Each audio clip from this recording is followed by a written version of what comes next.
4장 18절에서 26절까지의 말씀입니다. 천천히 읽도록 하겠습니다. 함께 읽습니다. 예수께서 이 말씀을 하실 때에 한 관리가 와서 전하며 이르되 내 딸이 방금 죽었사오나 오셔서 그 몸에 손을 얹어 주소서. 그러면 살아나겠나이다 하니 예수께서 일어나 따라가시매 제자들도 가더니 12의 동안이나 혈기충으로 앓는 여자가 예수께 들어와서 그 겉옷가를 만지니 이는 제 마음에 그 겉옷만 만져도 구원을 받겠다 함이라. 예수께서 돌이켜 그를 보시며 이르시되 딸아 안심하라. 내 믿음이 너를 구원하였다 하시니 여자가 그 즉시 구원을 받으니라. 예수께서 그 관리의 집에 가사 피리 부는 자들과 떠드는 무리를 보시고 이르시되 물러가라. 이 소녀가 죽은 것이 아니라 잔다 하시니 그들이 비웃더라. 무리를 내보낸 후에 예수께서 들어가사 소녀의 손을 잡으시매 일어나신지라. 그 소문이 그 온 땅에 퍼지더라. 아멘. 성도님들은 어디를 향해 가고 계십니까? 우리는 우리가 바라는 바를 따라서 그 방향을 향해서 가기 마련입니다. 우리가 정말로 가야 될 방향은 정해져 있죠. 우리가 믿음을 가지고 살아가기 때문에 우리가 가야 될 방향은 바로 예수님이십니다. 그런데 문제는 우리가 예수님을 향하여서 나아가야 되는데 우리의 믿음뿐만 아니라 우리의 삶의 필요와 또 우리의 삶에 많은 것들의 요구가 필요하다는 것이죠. 그래서 우리는 믿음도 따라가지만 또 때로는 눈에 보이는 그런 것들도 구하면서 따라갈 수밖에 없습니다. 자, 오늘 말씀을 통해서 우리는 우리의 인생이 정말로 무엇을 향하고 있는가, 무엇을 구하며 살아가는가, 그 두 가지의 질문을 가지고 오늘 주어진 말씀을 살펴보고자 합니다. 우리가 가야 될 길은 정해져 있습니다. 예수님께로 가야 되겠죠. 오늘 본문을 보면 삶의 문제를 가지고 다른 것이 아니라 예수님을 찾은 두 사람을 오늘 말씀에서 만나게 됩니다. 먼저 우리가 18절 말씀을 통해서 처음으로 예수님께 다가온 한 인물을 찾아보고자 합니다. 18절 말씀을 보면 한 관리가 등장합니다. 같은 이야기를 다루는 마가복음과 누가복음의 말씀을 보면 이 관리가 회당장 야이로라고 밝히고 있습니다. 회당장이 무슨 간절함을 가지고 예수님께로 나왔다는 것이죠. 그렇다면 회당장은 어떠한 사람입니까? 자, 당시 아시다시피 신앙인들이 마을마다 모이는 말씀을 배우기 위해서 듣기 위해서 모이는 장소가 있었습니다. 그것을 회당이라고 하죠. 예루살렘에 성전도 있지만 또 각 마을마다 작게 회당을 지어놓고 지금의 우리가 지역교회라고 하죠. 군데군데 지역마다 있는 교회처럼 그 교회에 모여서 예배드리는 그런 장소가 있었습니다. 그 장소의 장이 회당장이죠. 회당장은 어떤 사람이냐면 그 회당을 지을 때 막대한 돈을 투자해서 그 건물을 지은 사람을 회당장으로 삼습니다. 그래서 회당장에는 권한이 있습니다. 어떤 권한이냐면 그가 말씀에 능통하면 말씀을 가르칠 수 있는 자격이 있고요. 만약 그렇지 못하다면 말씀을 가르칠 수 있는 사람들을 불러서 선택해서 그 자리에 세울 수 있는 권한이 있습니다. 그렇게 어떻게 보면 믿음에 있어서 신앙에 있어서 중요한 자리가 회당장이었습니다. 그리고 또 가끔은 회당장이 두세 명, 여러 명이 재임하는 경우도 있었습니다. 아마 공동투자라고도 볼 수 있겠고요. 또 공동적으로 같이 마을을 믿음으로 이끌기 위해서 뭉쳐졌을 수도 있습니다. 그러나 보통은 한 회당에 한 회당장이 있었습니다. 신앙에 있어서 중요한 자리를 맡고 있던 회당장이 자신의 문제를 가지고 예수님께로 나왔습니다.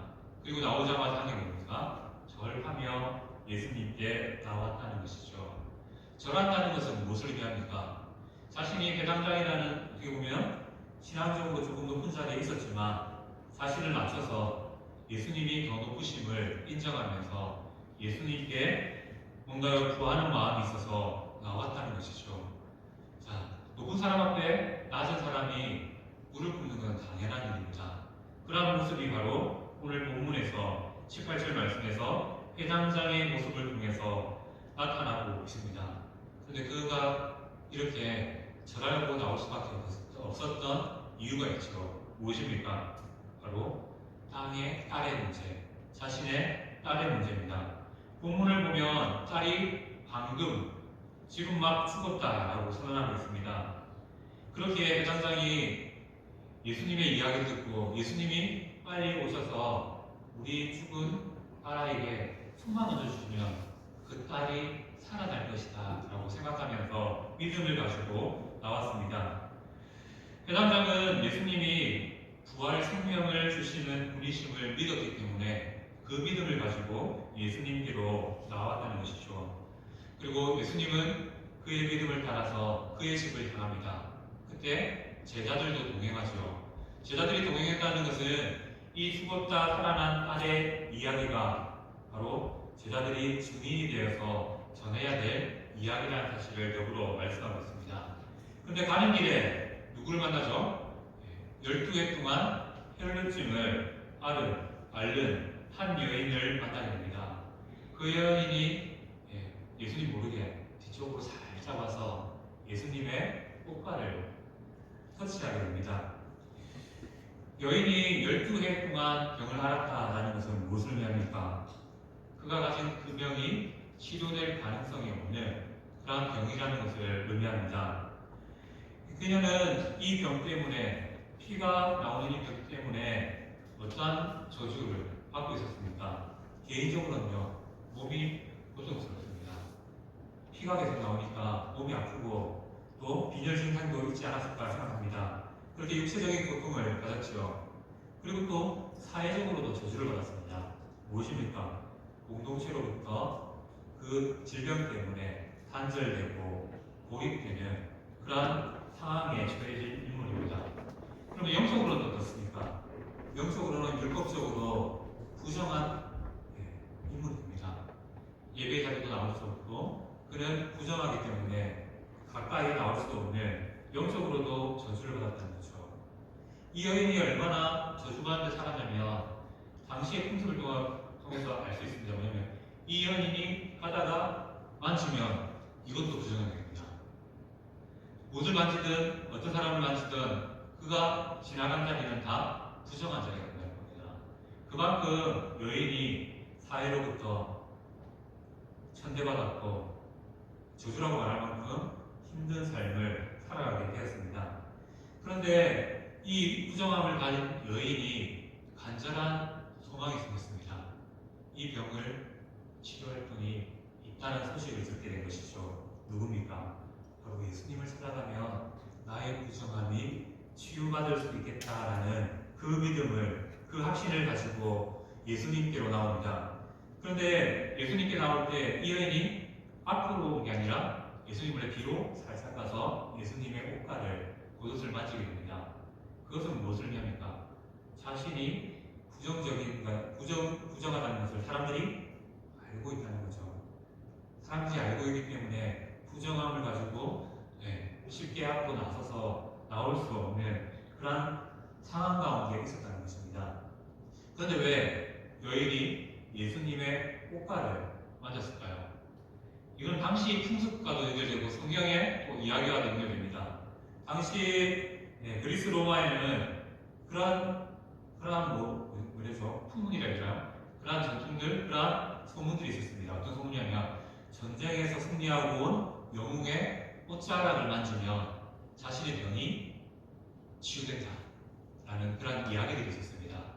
그래서 실제적으로 자신의 병을 낫고자 이렇게 찾아가는 사람들이 종종 있었습니다. 그런데 성경에도 비슷한 경우들이 좀 있죠. 조금 다르긴 하지만 성경에서는 신체적인 접촉을 통해서 죽은 사람이 살아나고 병이 낫게 되는 일들이 자주 등장합니다. 그 중에 대표적인 인물이 엘리야고 엘리사일 겁니다. 엘리야는 열왕기상 17장 말씀을 통해서 사르밧 가부의 아들을 신체적인 접촉을 통해서 되살리게 됩니다. 그의 제자 엘리사는 어떻습니까? 열왕기하 4장에서 수냄 여인의 아들을 신체적인 접촉을 통해서 살려내게 됩니다. 우리도 이 여인 앞에 회당장도 동일한 믿음을 가졌죠. 예수님이 내 딸의 손을 얹어주시면, 내 딸에게 손을 얹어주시면 내 딸이 살아나겠습니다 라는 그런 믿음을 가졌습니다. 바로 구약적인 사고에서도 이렇게 능력 있고 힘 있는 사람이, 선지자가 사람을 터치하면 죽은 사람도 살아날 만큼의 놀라운 일이 일어난다는 그런 믿음과 이야기들이 당시에 있었습니다. 그렇게 여인은 자신의 부정함에도 불구하고 예수님의 뒤쪽으로 몰래 접근해 겉옷에 손을 대게 됩니다. 그런데 아시죠? 그 여인이 부정하기 때문에 그 여인이 손을 대면 예수님도 부정함이 있기 때문에 며칠 동안 그 부정함에 대해서 격리되어야 되는 그런 상황에 있었습니다. 하지만 놀라운 것은 여인의 부정함보다 예수님의 치유의 능력이 더 강했다는 것이죠. 여인이 만짐을 통해서 예수님이 부정하게 된 것이 아니라 예수님의 능력이 그 여인을 치유하는 놀라운 기적을 이루셨습니다. 예수님의 옷가를 만진 것, 예수님은 바로 아시죠? 왜요? 예수님은 전능하신 하나님이시기 때문입니다. 그래서 여인이 겉옷을 스치듯이 만졌겠지만 그 사실을 바로 아셨습니다. 그리고 그 딸을 주목하시면서 22절에 말씀하시죠. 딸아, 안심하라. 내 믿음이 너를 구원하였다라고 말씀하십니다. 이 말씀 앞에 나옵니다. 9장 2절 말씀에 보면 중풍병자를 메웠던 친구들 이야기를 기억나실 겁니다. 그때 작은 자야 안심하라, 내 죄사함을 받았느니라 라는 말씀과 동일한 그러한 말씀이 이 여인에게 던져지게 됩니다. 바로 예수님의 관심이 어디 있었느냐를 보여주는 것이죠. 예수님의 관심은 연약한 자를 향하고 계십니다. 그리고 당시에 부정하다라고 말하는 이 여인을 향하고 있었습니다. 당시 풍속대로로 하면 이 여인을 내쳐도 정죄해도 고쳐주지 않아도 아무런 그게 없습니다. 피해를 받을 게 없습니다. 하지만 예수님은 늘 연약한 자를 향하셨고 마음속에 그 사람들을 향한 마음이 있었다는 것이죠. 그래서 그 여인을 향하여서 안심하라, 내 믿음이 너를 구원하였다라고 선언하시니 어떻게 됩니까? 그 여인이 즉시 구원을 받게 되는 놀라운 은혜를 잊게 됩니다. 마태복음의 저자인 마태는 여인의 회복을 구원이라는 단어로 설명합니다. 우리가 보면 치유죠. 치료받은 건데 그 사실을 구원이라는 단어와 연결하고 있습니다. 이는 무엇을 의미합니까? 예수님이 베푸시는 구원에는요, 우리의 영혼을 천국으로 인도하시는 구원도 포함되고 또 우리의 삶의 전반적인 모든 문제 가운데 그 문제를 해결해 주심으로, 낫게 하심으로 건져주시는 그런 구원도 포함되어 있다는 것을 말합니다. 바로 예수님을 믿고 나온 이 여인에게 몸을 낳는 것뿐만 아니라 전인적인 모든 삶의 모든 영역에 자신의 자리를 회복하게 되는 그러한 구원의 은혜를 잊게 된 것이죠. 이게 참 놀라운 겁니다. 예수님께로 나오면 우리의 죄악의 문제를 해결받습니다. 하지만 더불어 그 죄악의 문제 뒤편에 있는 많은 문제들도 하나님께서 친히 해결해 주시고 회복시켜 주신다는 것이죠. 그래서 구원에는 능력이 있죠. 나를 구원하는 능력은 나를 천국에 인도하는 능력이 되고요. 또 나를 구원하는 능력은 내 삶의 문제들을 해결해 주심을 통하여서 내가 하나님을 더 신뢰할 수 있도록 만들어주시는 그런 은혜가 더 묻혀진다는 것입니다. 바로 이 여인이 예수님을 향한 믿음을 가지고 나왔더니 예수님은 그 여인에게 놀라운 구원, 전인적인 회복을 선물로 주셨다는 것입니다. 그렇게 이 여인은 회복되어서 다시 공동체로, 사회로 복귀할 수 있는 은혜를 입게 되었습니다. 다시 예수님은 가던 길을 가시죠. 어디를 가고 계셨죠? 회당자 야이로의 집을 향하여 가십니다. 이제 그 집에 도착하니까 두 사람이 눈에 띕니다. 두 무리의 사람이 눈에 띕니다. 첫 번째는 피 부는 자들, 두 번째는 떠드는 무리가 등장하고 있습니다. 자, 피리 부는 자들과 떠드는 무리가 나왔다는 것은 무엇을 의미하냐면 그 가정에 이미 장례식이 시작되었다는 것을 의미합니다. 피리 부는 자는 그 장례의 분위기를 엄숙하게 만들기 위해서 음악을 연주하는 사람이라고 생각하시면 됩니다.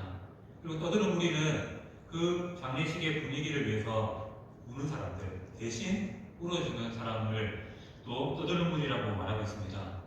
당시 유대의 풍습에 의하면요, 아무리 가난한 사람도 몇 명의 피리 부는 사람과 떠드는 무리를 고용하여서 장례를 치루었다라고 말하고 있습니다.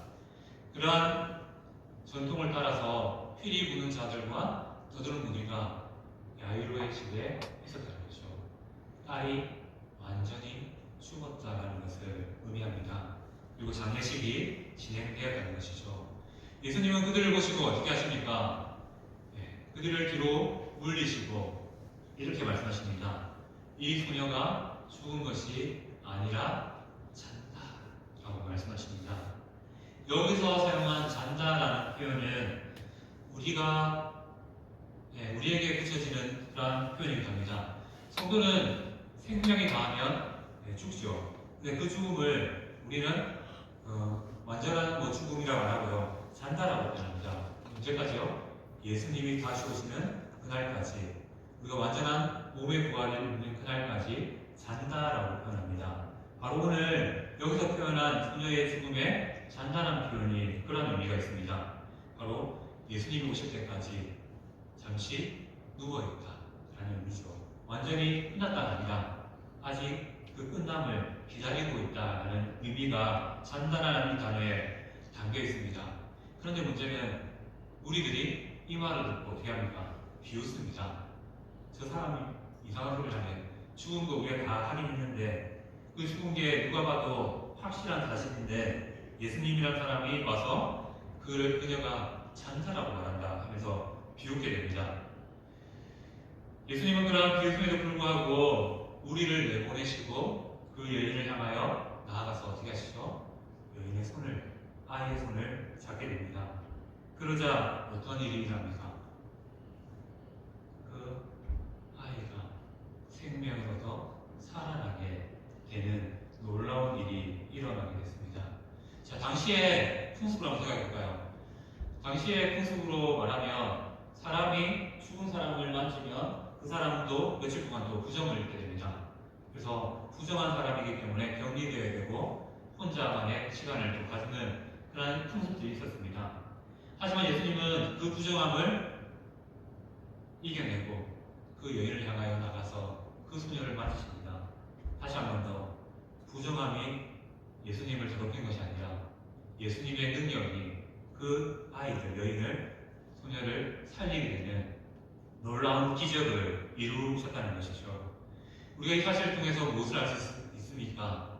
우리가 가진 모든 문제들보다 예수님의 능력이 크시다는 거죠. 그래서 우리가 가진 모든 문제를 우리는 누구에게요? 예수님께 가져오면요, 해결받을 수 있고 응답받을 수 있다는 것입니다. 우리가 생각하는 그런 생각보다 우리가 믿는 하나님, 예수님은 더 크고 놀라우신 분이라는 사실을 말씀하고 있습니다. 그리고 그렇게 예수님께서 능력을 베푸시다 여인, 이 소녀가 어떻게 됩니까? 그 자리에서 일어나게 됩니다. 여기서 사용된 일어난다라는 표현은 신적 수동태라고 하는데요, 뭐라고 어떻게 해석하냐면 하나님이 하셨다라는 겁니다. 하나님이 일어나게 하셨다라는 것이죠. 예수님이 그 여인의 손에, 소녀의 손에 손을 잡자 하나님이 그 일 가운데 역사하셔서 그 소녀를 일으켜 주셨다는 겁니다. 이 일어난다는 단어가 언제 또 다시 사용되냐면 예수님께서 죽으시고 부활하실 때 바로 일어나게 하셨다, 하나님이 살리셨다라는 그 단어로 다시 한 번 더 등장하게 됩니다. 같은 단어를 사용했다는 것은 무엇을 의미할까요? 이 사건이 바로 예수님의 부활을 그림자적으로 보여준다는 겁니다. 소녀가 살아난 사건이 무엇을 말한다고? 예수님이 살아날 것이라는, 죽었다가 부활할 것이라는 그 믿음을 우리에게 갖게 해주신다는 것이죠. 그러한 믿음을 통해서, 그러한 사실을 통해서 이 놀라운 소식이 어떻게 됩니까? 그 땅에 갈릴리에 충만하게 퍼지게 됩니다. 죽은 자를 살린 사건, 대단한 사건 아니겠습니까? 죽었던 자가 살아났다. 그러한 사건의 소문들이 바로 이 온 지역의 전달림을 통해서 사람들은 더 예수님에 대해서 궁금해졌고요. 그분께 나오면 무엇인가 나의 문제가 해결될 수 있을까라는 그런 간절한 믿음들이 나타나기 시작됩니다. 예수님은 이렇게 죽음까지도 초월하시는 놀라운 능력의 하나님이심을 보여주십니다. 예수님께 불가능이 있겠습니까? 불가능이 없습니다. 우리는 이 사실을 믿고 우리의 방향을, 우리의 삶의 방향을 어디로 행해야 될까요? 바로 예수님께로 향해야 된다는 것입니다. 우리는 무엇인가가 문제가 있을 때 그 문제를 가지고 다른 곳을 향하기 쉽습니다. 하지만 하나님께서 정말 원하시는 것은 무엇입니까? 우리가 믿음이 있는 사람이면 그 문제를 가지고 예수님을 찾아라 라고 말씀하십니다. 그리고 그 예수님을 통해서 답을 얻으라라고 말씀하고 계십니다. 우리의 믿음은 바로 우리의 삶의 방향을 결정합니다. 내가 예수님을 향한 이러한 간절함과 소망을 가지고 있으면요, 우리의 삶의 문제를 가지고 우리는 어디로 갈까요? 예수님께로 갑니다. 그런데 그 믿음이 약하면요, 우리 삶의 문제를 가지고 그 문제와 관련된 사람을 찾든지 그 환경들을 찾아가기 마련입니다. 그런 우리에게 예수님께서는 삶의 많은 문제들을 통해서 말씀하시는 게 무엇입니까? 그 문제 내게로 가져오라고 말씀하십니다. 그리고 오늘 말씀에서 나타났던 것처럼 하나님의 크신 능력이 우리에게 임할 수 있다는 사실을 말씀해 주고 계십니다. 오늘 말씀을 통해서 한번 생각해 봅시다. 율법보다 한 영혼의 회복이 더 중요하다는 것이죠. 율법은 그 여인을, 그 소녀를 부정하다, 죽었다라고 정의합니다. 하지만 예수님은요, 율법보다 한 영혼을 향한 마음이 크셨습니다. 그 큰 마음이 어떻게 보면 기적을 이루어낸 것이죠. 하나님의 마음이 바로 이러한 약한 자, 연약한 자, 약함을 향하여 나가는 그런 믿음 가운데 나타난다는 것입니다. 우리가 약한 거요, 잘못된 거 아닙니다. 우리는 약한 거 맞습니다. 그 약함을 강함으로 바꿀 수 있는 길을 예수님께서 열어주셨습니다. 어떻게 해요? 약함을 가지고 그 문제를 가지고 다른 데 기울거리는 게 아니라 예수님께로 나오라고 말씀하십니다. 그 안에서 전인적인 회복을 주신다라고 말씀하고 계십니다. 우리가 예수님을 삶을 통해서 먼저 내 삶에 제약을 깨닫는 은혜가 있었으면 좋겠고요. 그 깨달음을 통해서 내 삶에 또 펼쳐지는 많은 문제들도 회복해 하여 주시는 그런 놀라운 하나님의 능력을 체험하는 그런 우리의 삶이 되기를 축복합니다. 아멘.